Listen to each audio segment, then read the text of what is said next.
Hey. I don't usually share things like this, but this story, it changed me. It's about the moment I stopped being the yes person in my family. The moment I realized being the strong one doesn't mean being the doormat. Hi. I'm Rachel, 29 years old, oldest of 4, and the unofficial emotional janitor of my family. Ever since I was a teenager, I've been the fixer, the planner, the helper. You need help moving? Call Rachel.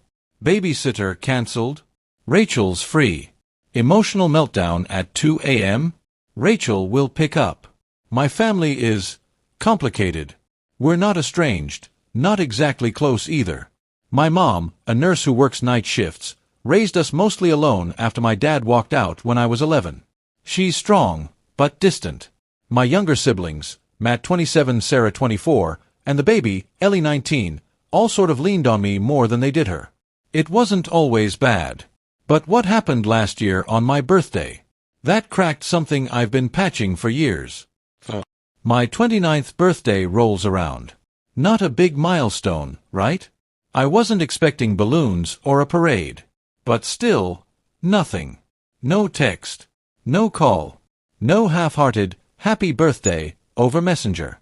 Not even a lazy group chat meme. Nothing. At first, I made excuses. Maybe they're busy. Maybe they're planning a surprise. I even refreshed my phone. Several times. I went to work like normal, treated myself to a cupcake at lunch, and tried not to cry in the bathroom stall when my coworkers asked about my birthday plans. I got home. Checked the mailbox. Empty. Checked my phone. Silence. I stared at my screen so long that when it finally did light up, with a spam notification, I almost dropped it. At 11:53 p.m., I finally broke. I texted the family group chat. Hey, I know people forget stuff, but today really hurt. No one replied. Not that night. Not the next day. Not ever. But here's the kicker. 2 days later, I still showed up. Matt had a housewarming barbecue. I brought potato salad. Ellie needed help editing her college paper. I proofread it for free. Sarah vented for 90 minutes on the phone about her breakup while I sat in traffic. I smiled. I helped. I swallowed the ache. Because that's what I do, right? The strong one. The glue. The one who keeps everything together, even when I'm falling apart. But I noticed it started to change me. Little things. I'd laugh, but it wouldn't reach my eyes. I'd hug, but not feel warm. I'd answer the phone, but dread the voice on the other end. Then came the incident. It was around Christmas. Ellie was in a car accident. Not serious, but scary. She called me before she called Mom.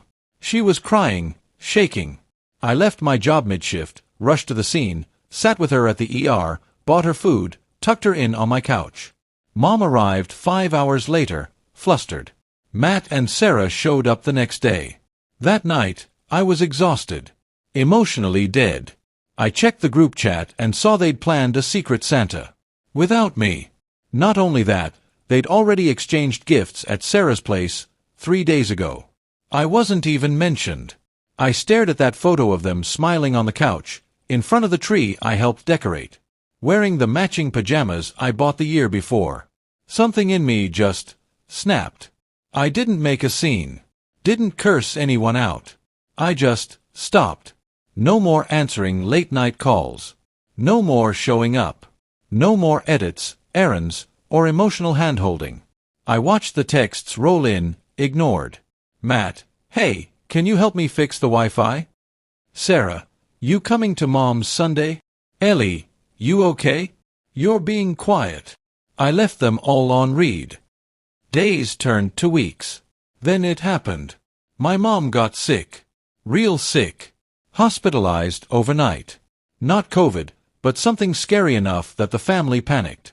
Matt tried to organize a group effort to take care of things. Groceries, shifts at the hospital, rides for Ellie. No one had it together. So they called me. Sarah, Rach, please. We need you. Ellie, you always know what to do. Please help. They called. They texted. They begged. I read every message. My phone vibrated like a dying heart. And I didn't say a word. Because I realized something. I was never the glue. I was the bandage. And they only remembered me when things were bleeding. So I let them sit in the mess. Not out of spite. Not out of cruelty. But because sometimes, the only way people realize your worth is when your silence is louder than your help. And for the first time in years, I chose me. If you're always showing up for people who wouldn't notice if you vanished, maybe it's time to vanish. Not to hurt them, but to finally heal you. If this story hit home, please hit subscribe. Because sometimes, just knowing someone's listening means everything. Thank you for being here.